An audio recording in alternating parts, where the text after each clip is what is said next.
বড় ভাই,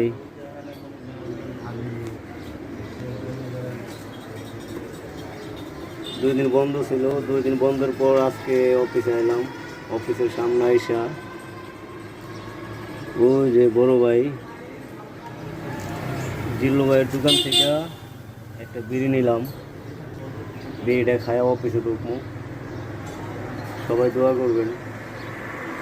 ধূমপান স্বাস্থ্যের জন্য ক্ষতিকর, তো কেউ ধূমপান করবেন না।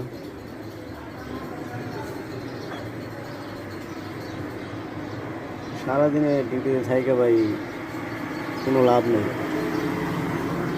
আমরা বুঝছেন বালের চাকরি করি। আমরা যেই প্রতিষ্ঠানে চাকরি করি ভাই, ওই টাকাতে আমার ঘর ভাড়াই চলো না ভাই। ফ্যামিলি নিয়ে কেমনে চলবো বুঝছেন? ফ্যামিলি নিয়ে চলাটা খুব মুশকিল হয়ে গেছে। তো দোয়া করেন আমি যাতে একদিন কোটিপতি হইতে পারি। আমার ব্যাংকে যেন শয়ে শয়ে হাজার হাজার কোটি টাকা থাকে। আমি যাতে সবাইকে হেল্প করতে পারি।